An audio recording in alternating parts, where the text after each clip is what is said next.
Hello, welcome to the inaugural Ted and Andy's Graphic Adventure series of demonstrations. And today, number one, very basic, we have cutting. So this little 5-minute segment is going to be about how to cut. So number one, this is a cutting mat. This is something that basically we use. We don't cut on the tables, we cut on the cutting mat. It's rubber, and it means that basically when I show you the scalpel blade, you'll understand that basically it stops it from going blunt too fast. The blade will go blunt. But let me start with some of the things we don't use. So we don't use this. This is a saw. Carpenters use that. This is a craft knife. We don't use those either. Well, not unless we actually want to do some craft. We don't use these either that much. We don't use these either. We definitely don't use these. And then you can get down to sort of, this is actually a scalpel here, but it's a modelling scalpel. So if you can see there, but they're a bit unreliable because they put pressure on them and they fall out. So we don't use those either. What we do use, and we don't use these plastic versions, but this is a Swan & Morton plastic handle. But what we do use is this, the Swan & Morton metal handle blade. Now you've all got one of these in your starter pack, and this blade here is a 10A blade. I'll just take it off, and just to show you what it actually looks like without it off. So that's, you'll get it like that, and then you should get a pack of blades. A pack of blades looks very much like this. You get 5 in a packet. I shall pull one out just to sort of show you. They're in paper. Here they are. Now these are surgical. So they are kind of what they would operate on you under the knife, as it were. So you've got to be very careful with them. Incredibly sharp. Now, this is the way to put them on. As long as you keep your finger flat to them, you'll be fine. But you then just pop it in to there, and then once it's secure, just put it down to the cutting mat, and then just click it in to the cutting mat, and then it will attach itself. So there you go. So that's ready to go.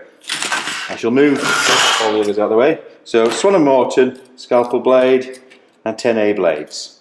The 10A is industry standard. They have different shapes of blade, but the 10A is a sort of a standard one that you will find in the artworking departments and graphic design agencies.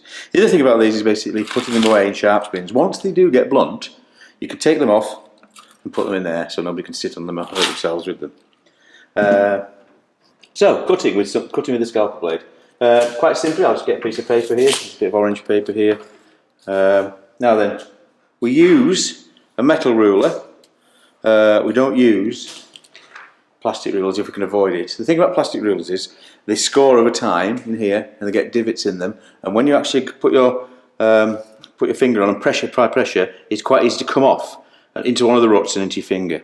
And this can, as you can see, possibly there. Can you see that white scar? Most graphic designers have had a little accident with their index finger if they're right-handed, or that index finger if they're left-handed. The cut is clean, so don't worry. The thing is just to basically immediately kind of like get it under some water, put some pressure to it, and then try and get it bound tight, because it will knit together quite fast. As I say, they're surgical, so you should be okay. But don't worry about that. I mean, that's a very rare occurrence. But just basically, oh sorry, we don't use those. So yeah. Standard 600mm ruler, pretty good for cutting A2, A1, but really, just cut, and there you go. You end up with a really nice straight edge, a lot straighter than you would get with all the other implements. Also, you can cut very fine things like this is newsprint. The good thing with a sharp blade, again, you can just cut very, and then if you wanted to weave it in like that, you can cut really nice curves as well. So, a bit of black paper there, I'll put that on here, nice little bit of black paper. Again, you can free form with a scalpel, you get some quite nice sort of things going on. So you can actually create kind of, interesting kind of collages with a scalpel. Also, if you pick bits up, the end is quite good for picking bits up as well, and moving things around.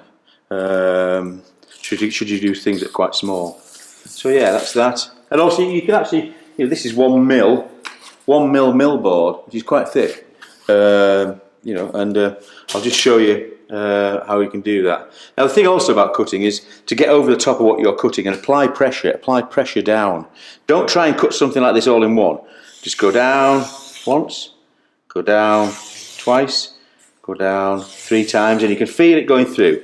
4 times down, and we have release, and we have an absolutely pristine cut there.